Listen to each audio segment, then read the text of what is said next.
Good morning, good morning. Good morning, everybody. Fritz Colcol here, coming up with mentor session number 2. Let's go ahead and wait until a couple people will get on.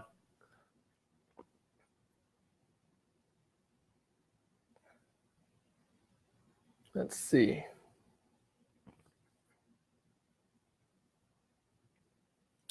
How's it going, girl? Hello, guys. Hello. Good morning.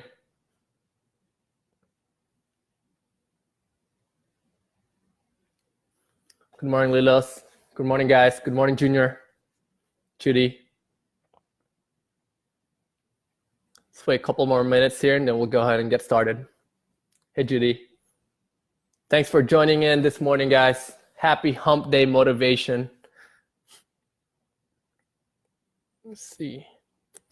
Today should be pretty quick. I only got, let's see here, 1, 2, 3, 4, 5. There's only 5 to 6 questions. Last time you guys asked me 8 to 12 different questions, or I think even 15. So if you guys have any questions, go ahead and then write it down and I'll get back to that. But if not, let's go ahead and get started with the first question. First question is coming up from Derek Oliveros. Hi, Fritz. So I'm currently a personal trainer. I have been doing it for 4 years now. My goal is to be a well-rounded personal trainer in exercise. Cool. I actually graduated with exercise science as well. NASA nutrition, injury prevention by getting certifications in those areas, and also get a kinesiology in exercise science. I made a decision to work towards a degree while still working on my personal training business and eventually do online. Sometimes doing all this is extremely overwhelming. I feel like what I'm doing is pretty similar to you. From your experience, what are some general advice and how important had the degree impacted your career with fitness? Well, Derek, I didn't really pursue my fitness side of things when it comes to my business and to my personal career, right? So when I studied kinesiology exercise science back in Northern Illinois University, I believe I graduated in 2012 or 2013 with that degree, and I also minored in nutrition, right? So my main reason while I was doing that is because that I want to just learn a little bit more aspects and information when it comes to fitness. Fitness was already my passion, but when you're talking about the degree, how it did really impact my career-wise, it barely did. What it did is just basically, it's a piece of paper, right, that validates that you have this degree, that you graduated with a certain amount of knowledge.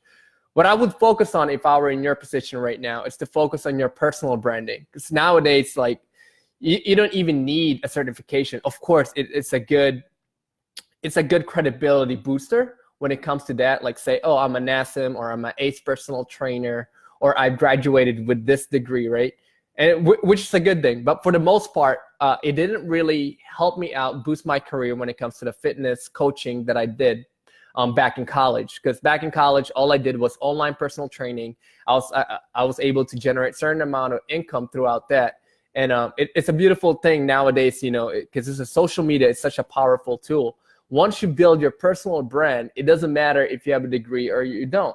What it matters is that your amount of success and the physique that you actually have, because people will look at that as your actual resume, not your degree. They're not going to ask you, oh, do you have an actual degree in personal training? Do you have a certification at NASM or nutrition or ACE certification or any of that?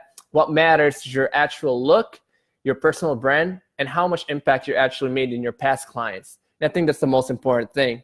So degree is not really necessary. I mean, if you've been doing it for the past 4 years, props to you. That's a good credibility. What you need to do now is to develop an actual branding throughout your business. So whether that should be you promoting your own personal brand or promoting all the clients that you have worked with. So their transformation, whether they lost weight, you help them gain weight, gain muscle mass, you help them with coaching when it comes to, you know, competing in bodybuilding shows or men's physique shows or bikini shows or anything like that. So you build up this credibility. So a degree is not necessarily a necessity when it comes to that, but it's definitely a credibility booster. So hopefully that helps out, Derek. Okay. Hi, guys. Thanks for joining in. Hey, Sunny, Sophia, Nigel. How are you guys? Good morning. Good morning. moving on to the next question. The next question is coming up from Edwin Deras. All right, it's Edwin again. Last time you were able to ask me some question. Awesome. Hey, Fritz, I'm implementing an inventory system from scratch. I need this inventory system for my 14-karat jewelry that I sell in 2 physical locations. All of my sales have been handwritten and manual up to this point. I have approximately 200K in inventory and want to implement a computerized POS system, an inventory system. The main reason I want an inventory system, number 1, so I can know I have an inventory at any given time. Good reason. Number 2, so I can see how fast I'm selling my inventory. And number 3, so I can minimize internal theft of inventory. Any suggestion as far as implementing an inventory system and any guidance that you can give? Well, Edwin, I use this POS system in my restaurant called Clover. Clover is such a wonderful app for me. It's an app and also a POS system that can track your inventory, your selling, pretty much like the point of sale and selling system for every single sale that you make. I can just show you real quick also what it looks like dashboard-wise since I have access to it in my phone. Let's see here. Clover. Okay. So this is for one of my restaurant called Simply Talia. This is right there, Simply Talia. So over here, Edwin, it gives you everything. It gives you the you can track the employees that got on. This is the one you were looking for, inventory. So you can track every single item, the inventory that you have in any type of business that you have. Since you said it's for your jewelry, you can customize it over here. Headphone drop. And then you can see all the reports, the closeout, orders, all the tools that you need. You can even do your payroll here and integrate it with ADP, which is what I use. So you can pay your employees through here as well. You can track every single thing, who logged on, who sold what time did they sell it, what item did they sell it, and pretty much everything. So it definitely helps out. There's another service point of sale system that I used in the past, which is pretty good as well, but it's quite expensive. It's called Touch Bistro. But this one is a focus on restaurant. Clover, however, it's very, very seamless to use. And you can have a handheld device. You can have a stationary device, which is the POS system in front by my bar. But I also have this handheld device. It's pretty much like a big tablet. So my waitress basically carries this and then takes the order on the table itself right away. So it's a very seamless device.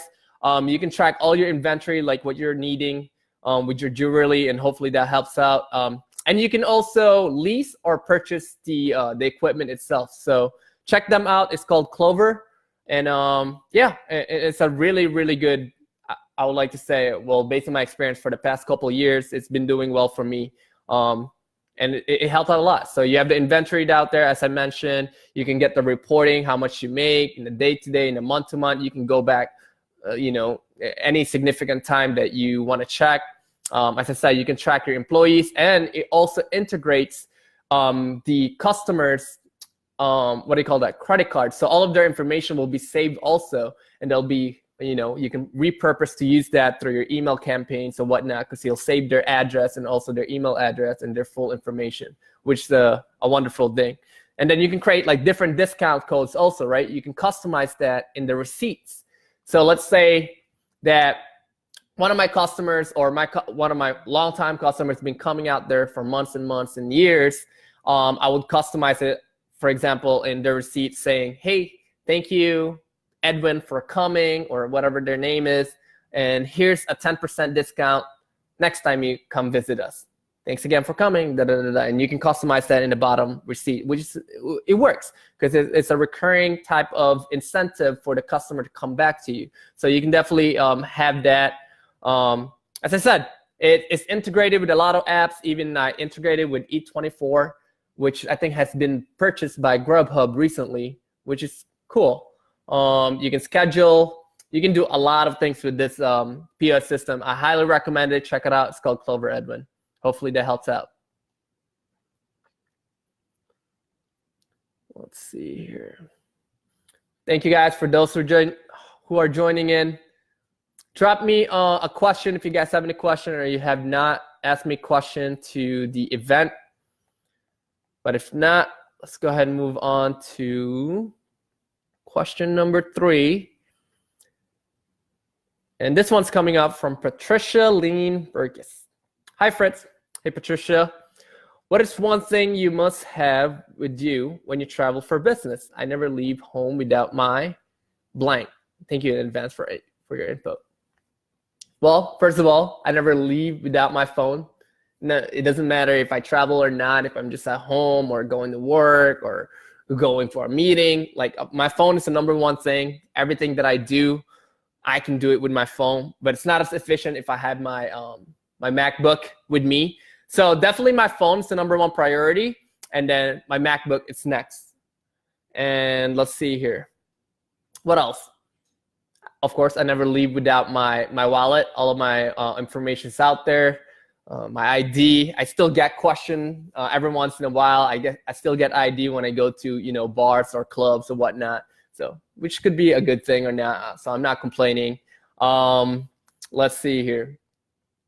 Yeah, that's pretty much it. Those are my essentials. Other than that, the fashion, the clothes, extra pair of shoes, my jewelry, my watches, my rings, my earrings, and that's pretty much it. But the number one priority is always my phone. I never leave without my phone. And then the second thing is my MacBook, and that's not really a necessity, but always, as long as I got my phone, I'll be fine.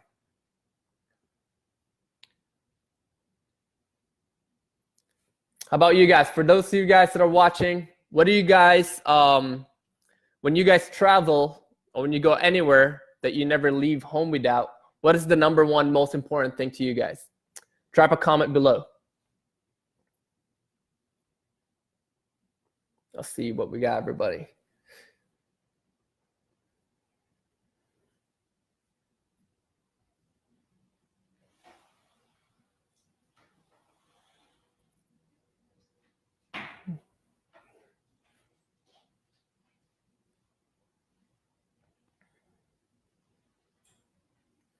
Hello, good morning, good morning, good morning. Let's see, Clover's an awesome PS, and it's nice. That's right, Sunny. Hi, Tina. Hey, Ann. Thanks for coming in. Hey, Robin. All right, let's go ahead and move on to the next question. This one's coming up from Lilas Bisra. Hi, Fritz. Hey, Lilas. I'm launching my first business in a couple of weeks, and I'm curious to know what were the biggest challenges you faced at the beginning of your entrepreneurship journey? What are the difficulties I should expect and prepare for?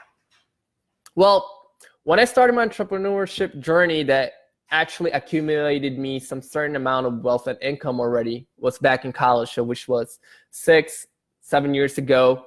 Starting freshman year, I was already making a certain amount of money doing my online fitness training and coaching. And, back then I didn't really know how to establish one. I didn't know about the legal side of things, doing the incorporation, S Corp, choosing between LLC or, as I said, incorporation and whatnot, what are the benefits and whatnot. So I went to it as any entrepreneur would go, and just jump on the water without me knowing anything. It's just like, you know what, I'll go as I go. So back then, most of my income was coming through PayPal. So all of them are being sent either friends and family or business. So when they send it friends and family, there's no deduction to any of your income that was coming in. But when they send it for business, of course, there's like a certain percentage. I forgot, but it's very minimal. It's very minimal. So you can barely feel it. But what I was getting at is that the struggles and the things that the challenges that I faced through was through business tax. So what ended up happening is that when you make a certain amount of income through PayPal, they give you limitations and they hold a certain amount of your funds. So that's one of the biggest challenges back then, because I didn't really research like the taxes and the threshold that the amount of income that you can be making just throughout your through PayPal without having any type of business, because the money and most of my income were coming up from my personal PayPal, and it's just redirecting it to my business. I'm direct depositing it every single time.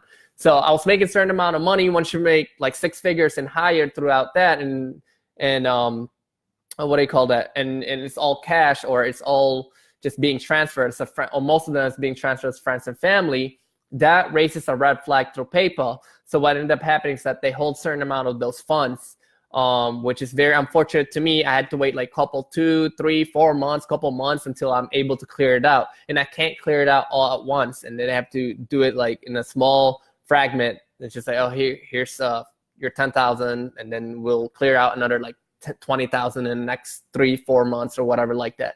So if you could research already what business that you want to get into, since you're about to start, I highly suggest to research whether you want to establish it as an LLC, as an S corp, or or incorporation, whatever, which one that fits your business that you're going into. And then research the taxes and the threshold, as I said.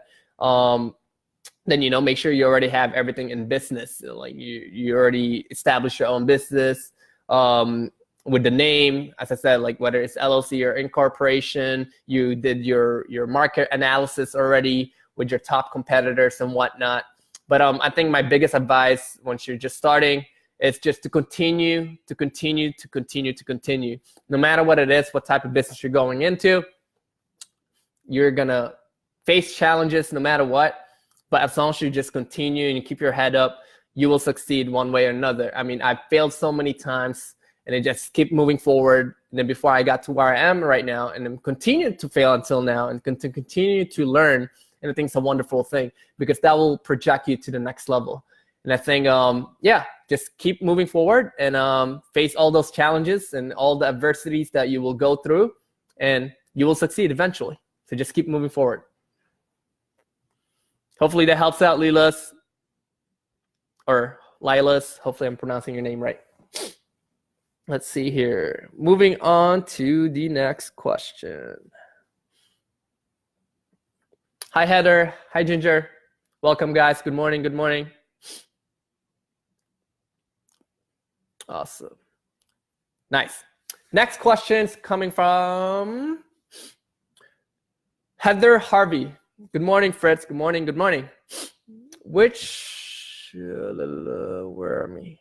Here we go. With my growing pet grooming company, I remember this from 2 weeks ago from our last mentor session. I am finding myself so caught up in details, I think it's hindering me truly for moving forward. Oh no. For example, I have policies in place, but when something happens, instead of just dealing with the situation, I find myself wondering, do I need to have something in place for this as well? I just don't know how much is too much. I know I can't write policies for everything, but also want to make sure I cover my ass as much as possible. Did you ever run into businesses? Thank you. What policies are you exactly talking about? Are you talking about insurance policies? Because if you're having trouble thinking about all these types of policies, I highly suggest just talk to your insurance agent. I mean, they're the one that's supposed to know all this information, and this is their expertise, right? I mean, that's what the insurance is there for. They'll provide you with all the policies that you need, and then whatever it is that you need to be covered, whether it's liability, throughout your all entire business. I mean, I don't have any type of expertise when it comes to that.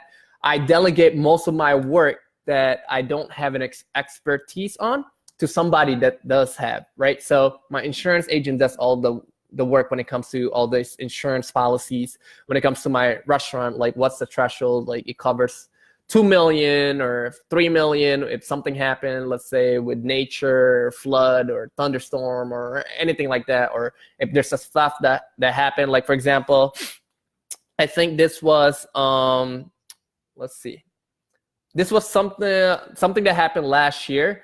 A customer, what do you call that? She had an allergy effect like to her face or something like that by eating a mushroom. As simple as that, right? And then she kind of like blamed the waitress for not removing it, but the waitress had explained to her that the certain amount of a certain meal that she's getting, we cannot really take that off because it's already been all ground up and all mixed in together. Are you still okay with that? But it's very minimal of mushrooms that was in that soup. It was in a noodle dish in my restaurant.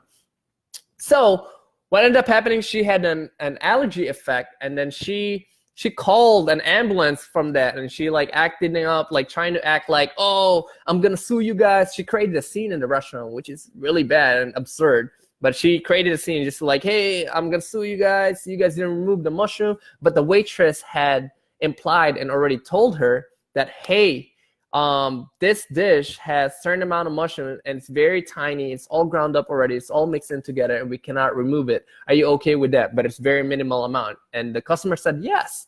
And she was like, you know, all okay with it. She finished all the soup. The next thing you know, she stayed there for like the next 5-10 minutes. She's saying, oh, my face is getting irritated. It's getting itchy and whatnot. So, but long story short, she called the ambulance. She's trying to charge us for that expense on her side with the ambulance and cover the meal and everything, which I was willing to do, but not cover for the expenses for the ambulance for no reason.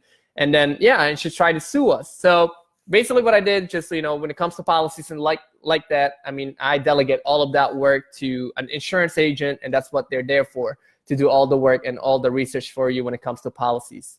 So I highly suggest start talking to your insurance agent, Heather, and then figure out all these policies that you're talking about. I'm not sure if you're trying to create a policy within your business itself, throughout your employees, and to run your operations, or if you're talking about like on the side of things like I was mentioning, the policies in your side of your business, just in case something happens, or the legality behind it. So hopefully that helps out, Heather. Let's see.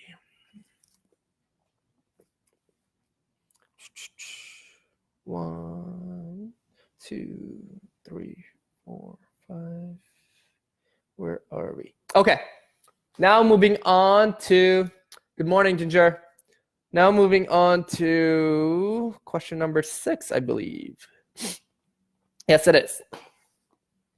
So before we get into that, for those who guys are watching or watching the replay later, just drop down a question below, since I didn't really get that much question today. I've only gotten, I think, 6. We got 2 more questions to go, so it's just like 6 or 7 questions I got compared to last time. Last time I've gotten over like 12, 13, 14, or even up to 15 questions. So if you guys watching the replay have any question right now, feel free to ask me anything, whether it comes to your businesses, entrepreneurship, fitness, lifestyle, anything that, you know, I can be able to help out and share my experiences and value to you guys. This one is coming up from Ian Golightly. Fritz, this is my first mentor question. Pleasure to meet you, Ian.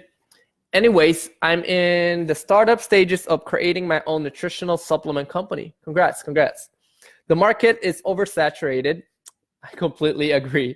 And it has been a struggle to stand out. Do you recommend anything to stand out? What are your thoughts on just sticking to business consumer or business to business, B2B? Thank you. Ian, I don't want to like be the one to say like, you know, don't do supplement company or anything like that. But nutritional supplement company, as you said, is oversaturated. Whether the only advantage you have, whether it's either you have a big business, excuse me, I'm just going to grab a Kleenex real quick. Give me like 2 minutes, guys, 2 minutes.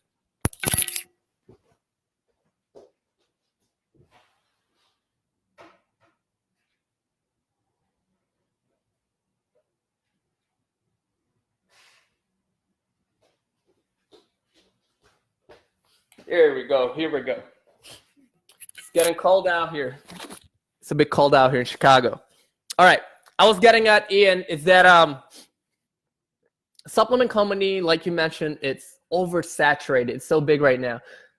And everybody has an advantage. The ones that's starting a new supplement company right now, either they have a big brand or big influence, right? So, for example, let's say a bodybuilder started one. They already have an advantage of starting one because they have a brand already. They have a personal brand, and they have the physique and the body to kind of like back up behind it, and they have the influence. So they have a lot of friends that are bodybuilders. They'll partner up with them. They'll do an affiliate or ambassador program with them. They'll supply them a year-long supply of supplements. They promote it throughout the brand and stuff like that. So when you ask about, do you recommend anything to stand out, what are your thoughts thinking business consumer, business to business? The only thing that I can recommend or tell you is that start, if you haven't yet, start building a big presence when it comes to fitness brand. So if you have a big social influence throughout your personal brand, great. But start networking with this fitness models or fitness ambassadors or IG fitness influencers that are big in fitness community, and then start pitching them about your idea with this supplement company that you have. What are, how it differentiates your company compared to the other companies out there. Because that's, like you mentioned, it's an oversaturated market right now. It's either you have a brand name or you have a big influence, and this is the only way that you will succeed, or at least a big backup of marketing budget and whatnot, right? But even then, like a lot of people nowadays wouldn't purchase a supplement if it's not coming up, if it's not coming from somebody they look up to or somebody that they've been following for a long while. Because, the social currency that we're mentioning, that we live in this digital age, if you don't have that influence, if you don't have that brand, that following, I feel like that it's going to gain some traction, sure. You can be really authentic. Your supplement could be the most nutritional value supplement out there, the best vitamin you can find, the best source of protein in your protein bottles, and whatever, your BCAAs, your amino acids, and pre-workout, the best pre-workout. But if you don't have the marketing, if you don't have the brand done, it's not really gonna go anywhere. Like, no matter how good or how much capital that you have. I mean, if you have a certain amount of capital already, I would suggest buying pages, like Instagram pages that are in the fitness niche. Let's say somebody's selling, a workout videos, everything workout related. It's all fitness related, right? So you buy that, let's say that workout videos has 100K followers or whatever, and you saw the engagement rate 10%, right? So they're getting what? They're getting like 10,000 views, 10,000 likes, or 500 comments or whatever, even 1,000 likes, It's all a numbers game, it's a statistics game. And then let's say the amount of level of engagement they're getting is a significant amount, right? And you're getting a lot of that traffic to your website. So if you purchase that, and you see the value in purchasing that brand page, the fitness brand page that I just mentioned, and let's say you purchase that for 50K or 100K even, right? It's a business platform already. And those current followers that are following that page, it's all fitness related. And that's why they're following that workout videos. They want to learn the fitness. And then now you can just implement your supplement line company into that. And it will slowly but surely convert. And then it will convert even better if you ask all of those fitness models or IG ambassadors and influencers that are into the fitness niche and doing those workout videos, just be like, hey, can you promote my brand, and I'll be able to compensate you with this X amount of money. If you post one, I'll pay you $200. And then, just talk about my review, how the supplement helped you. Did it help you boost your energy, your performance throughout your workout, and whatnot? Just approach them in an organic, authentic way. I think that's the best way, instead of approaching them, hey, I'll pay you $100 for 30 minutes and just delete the post and that's that. No, I think it works better if you create a relationship with these ambassadors, because they will see the potential in actually growing with you and partnering up with you in the long run. And it creates that source of credibility. So that's business to consumer. That covers for both business to consumer and business to business itself. I will focus on that. And then once you create a certain amount of brand, there you go. Then start hitting up, like a third parties, like GNCs and Vitamin Shop, if you can have your brand in their shelf, and then you can just work throughout that. But I highly suggest creating those brands first, your main brand, partnering up with influencers that are in the fitness niche and that would want to partner up with you and use your products organically and not with just because of the money or whatever like that. Of course, it's going to be part of it no matter what. But focus on that, creating your brand. That's the number one thing that I can tell you. So hopefully that helps out, Ian. And good luck with your supplement company. I myself, if you have time, just send me the link. I want to check out like the nutritional value, and I'll be more than happy to try it out myself too. So let me know. So hopefully that helps out, Ian. Let's see here. Hi, Lisa. Hi, Emily. Hey, Thanks for coming in, guys. Good morning.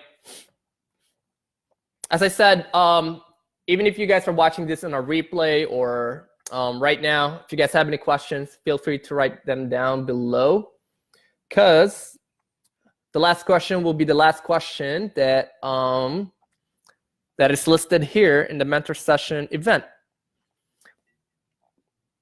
Let's see. The last question is coming up from Joel Rosan. Hi, Fritz. I would like to ask your input or feedback and experiences on bootstrapping a startup company. Meaning that I will still work a job on my auto industry, and at the same time, I'm using my funds or expensive development costs to get the startup to a point to pitch to investors, okay? I'm looking to see how would you approach this with your past experiences.